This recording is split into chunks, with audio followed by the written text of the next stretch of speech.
और आज हम अप्लाई करेंगे शेंजन वीज़ा के लिए। जी हाँ, यूरोप जाना है, हमें यूरोपियन कंट्री घूमना है, तो इसलिए हमें यहाँ पे शेंजन वीज़ा के लिए अप्लाई करने के लिए आया।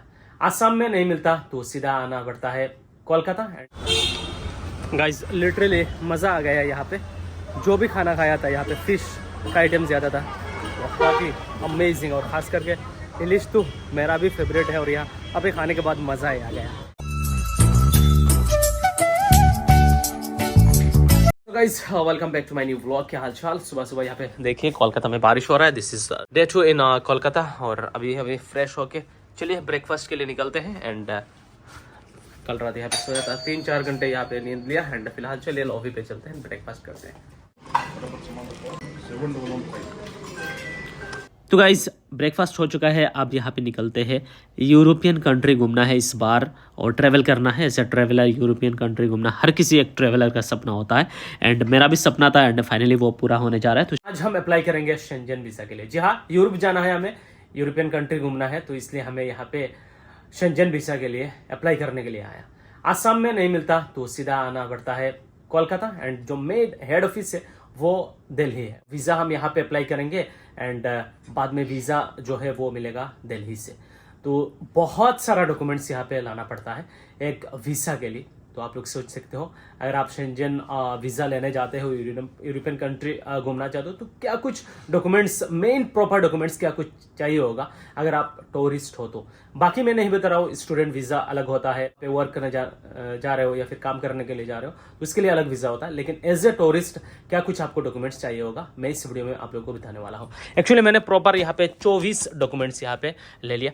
तो गाइज मैं एक बिजनेस पर्सन हूँ और साथ ही साथ ट्रैवलर हूँ, तो मैंने यहाँ पे दिखाया कि मैं एक बिजनेस पर्सन हूँ एंड मुझे यहाँ पे यूरोप ट्रैवल करना है। तो क्या कुछ मैंने यहाँ पे डॉक्यूमेंट्स लेके गया, और अप्लाई करने के लिए सबसे पहले मैंने यहाँ पे एप्लीकेशन जो फॉर्म है वो यहाँ पे ले लिया। और मेन इंपॉर्टेंट पार्ट है, आपको फिजिकल पासपोर्ट लेके वहाँ पे जाना पड़ेगा। जी हाँ, 6 मंथ का यहाँ पे वैलिडिटी रहना चाहिए, कम से कम 6 मंथ। बाकी 1 साल 2 साल रहे वो आपका कॉल है।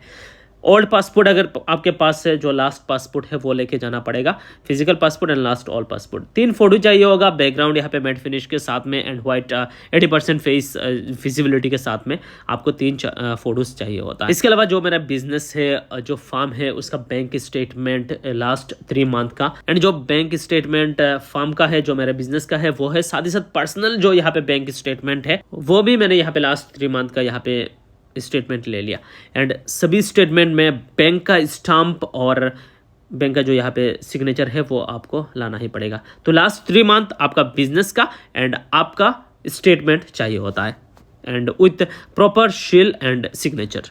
एंड जो बैंक अकाउंट से रहेंगे, जो आपका फार्म का है वो सीसी अकाउंट होने से नहीं चलेगा, वो यहाँ पे करंट अकाउंट होना ज़रूरी है। एंड गाइज आपका एंड करंट अकाउंट का, जो आपका बिजनेस का अकाउंट है, दोनों में सेविंग अकाउंट हो या फिर आपका करंट अकाउंट हो, जो यहाँ पे फार्म का है, जो आपका यहाँ पे बिजनेस है, उसका जो करंट अकाउंट है उसमें 4 लाख मिनिमम क्लोजिंग बैलेंस होना चाहिए। उसके ऊपर चलेगा, ज़्यादा अच्छा रहेगा कि 7 लाख 8 लाख दिखाओ, लेकिन मिनिमम 4 लाख होना ही चाहिए आपका एंड आपका बिजनेस का अकाउंट में। एंड साथ ही साथ यहाँ पे GST सर्टिफिकेट चाहिए होता है। तो ये 9 डॉक्यूमेंट्स हो गया। और अर्लियर अगर आपने पहले शेंजन वीज़ा अप्लाई किया है तो उसका अर्लियर अप्रूव भी ज़रूरी है। इसके अलावा गाइज अगर आप वहाँ पे जा रहे हो तो होटल कंफर्मेशन वाउचर चाहिए होता है। अगर आपके पास वो नहीं है, किसी के पास रह रहे हो, तो वहाँ से कंफर्मेशन लेटर चाहिए होता है। ट्रैवल इंश्योरेंस ज़रूरी है, फ्लाइट टिकट ज़रूरी है, आइटिनरी कहाँ जाओगे, क्या करोगे, कितना दिन रहोगे, सभी प्रॉपर्ली यहाँ पे आपको दिखाना पड़ता है। तो फ्लाइट टिकट से लेकर ट्रैवल इंश्योरेंस से लेकर यहाँ पे होटल कंफर्मेशन का वाउचर भी चाहिए होता है। और जो आइटिनरी है, क्या कुछ करोगे, कहाँ घूमोगे, ये सभी आपको यहाँ पे दिखाना पड़ता है। तो ये सभी आपका पर्सनल जो भी चीज़ें हैं सब यहाँ पे लेना पड़ेगा। तो ये आपका जो भी है डॉक्यूमेंट्स वो चाहिए होता है। अगर वो स्पॉन्सर है, कोई स्पॉन्सर कर रहा है आपको, तो स्पॉन्सर का भी सेम जो मैंने यहाँ पे बताया आपका डॉक्यूमेंट्स है, आपका यहाँ पे GST, और वो सभी स्पॉन्सर का भी चाहिए होता है। तो सभी आपको लेना पड़ेगा, एंड देन आपको जाके अप्लाई करना है। तो यहाँ पे मैं कुछ सजेस्ट करना चाहता हूँ आप लोगों को। अगर आप अप्लाई करना चाहते हो शेंजन वीज़ा के लिए, यूरोप जाना चाहते हो, बहुत ही डिफ़िकल्ट एक वीज़ा है, हर किसी को नहीं देते वो लोग। तो ज़्यादातर जो अप्लाई करते हैं उनका वीज़ा रिजेक्ट हो जाता है अगर प्रॉपर तरीके से डॉक्यूमेंट्स नहीं हो तो मैं ये सजेस्ट करूँगा, अगर आप अप्लाई करना चाहते हो देन किसी अच्छा सा ट्रैवल एजेंट के थ्रू आप यहाँ पे अप्लाई कीजिए, एंड वो आपको अच्छी तरीके से गाइड कर पाएगा ताकि आपको आसानी हो जाए। थोड़ा बहुत ये पैसा लेगा बट आपका जो काम है वो आसानी होगा, क्योंकि अलग अलग स्टेट से आओगे या फिर आसाम से जाओगे या फिर अदर कोई स्टेट से आप कोलकाता जाओगे एंड वहाँ पे जाके अप्लाई करोगे। अगर वो रिजेक्ट हो गए तो इतना कुछ करने के बाद अगर वो रिजेक्ट हो जाता है तो अच्छा नहीं लगेगा। तो प्रॉपर एक अच्छा सा ट्रैवल एजेंट ढूंढो एंड उसका यहाँ पे गाइडेंस से आप वो अप्लाई करो, मैं सजेस्ट करूँगा। तो सारे के सारे डॉक्यूमेंट्स यहाँ पे रेडी हो चुका है। अब यहाँ पे कैब की वेट कर रहे हैं, तो यहाँ से सीधा जाएंगे। 3 बजे अपॉइंटमेंट है, अब 1 बज चुका है। अब वहाँ जाने तक ऑलमोस्ट 1 घंटा लगेगा होटल रूम से। एंड अपॉइंटमेंट 3 बजे है, तो 1 घंटे पहले पहुँच जाता हूँ एंड वीज़ा को अप्लाई करके देखते हैं क्या होता है। तो फाइनली हम निकल पड़े हैं वीज़ा अप्लाई करने के लिए। एंड बाहर यहाँ पे बारिश हो रहा है, कितना खूबसूरत लग रहा है देखिए। विक्टोरिया मेमोरियल থেকে পার্ক স্ট্রিট ও গায়ে গায়ে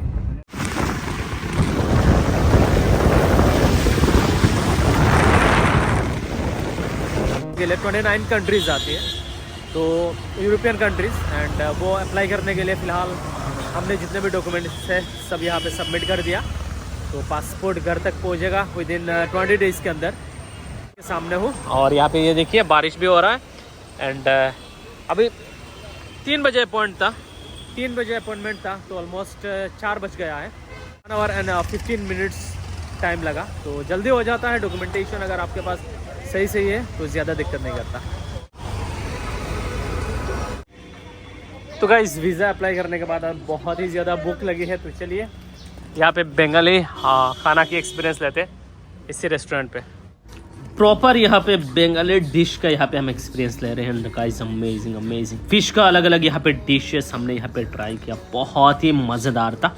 खोशा one of the most famous restaurant in Kolkata. और कोलकाता जाते हो तो ये फ़िश का जितने भी आइटम है सब ट्राई करना गाइस। एंड ख़ास करके इलिश खा के आना कोलकाता जाते हो तो गाइस, इतना मज़ेदार इलिश बनाते हैं वो लोग। और क्या बताऊँ, ओरिजिनल आपको इलिश मिलता है कोलकाता जाने के बाद, और खाने के बाद तो अलग ही स्वाद भाई साहब। तो हमने अब यहाँ पे काफ़ी कुछ ट्राई किया, मटन भी यहाँ पे ट्राई किया, अच्छा लगा, बेस्ट था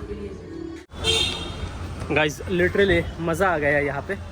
जो भी खाना खाया था यहाँ पे फ़िश का आइटम ज़्यादा था, काफ़ी अमेजिंग। और ख़ास करके इलिश तो मेरा भी फेवरेट है, और यहाँ अभी खाने के बाद मज़ा ही आ गया। तो वहाँ पे होटल पे स्टे कर रहा था हम न्यू टाउन कोलकाता में। अब पार्क स्ट्रीट आ चुके हैं क्योंकि काम ये ख़त्म हो चुका है, तो सोचा कि पार्क स्ट्रीट इतना फेमस एरिया है तो पार्क स्ट्रीट में अगले 4-5 दिन यहाँ पे स्टे करते हैं। तो पार्क स्ट्रीट आके यहाँ पे मैंने होटल बुक कर लिया। 12 बजे के आसपास निकला था उस होटल से, ऑलमोस्ट 1 बजे। एंड उसके बाद वीज़ा का काम ख़त्म करके, थोड़ा बहुत मीटिंग था वो सब ख़त्म करके फ़िलहाल अनदर लोकेशन पे आ चुके हैं। जी हाँ, यहाँ थोड़ा एक्सप्लोर करना है कोलकाता को अच्छी तरीके से। तो उस वाले जो होटल है उसे छोड़ के फ़िलहाल नया होटल यहाँ पे बुक कर लिया। एंड यहाँ पे आज रात बीतेंगे या फिर कल 2-3 दिन यहाँ पे रुकने वाले हैं। तो गाइस अभी बाहर निकलना है, बाहर जाना है, थोड़ा बहुत घूमना है, पार्क स्ट्रीट को देखना है। चलिए बाहर जाते हैं।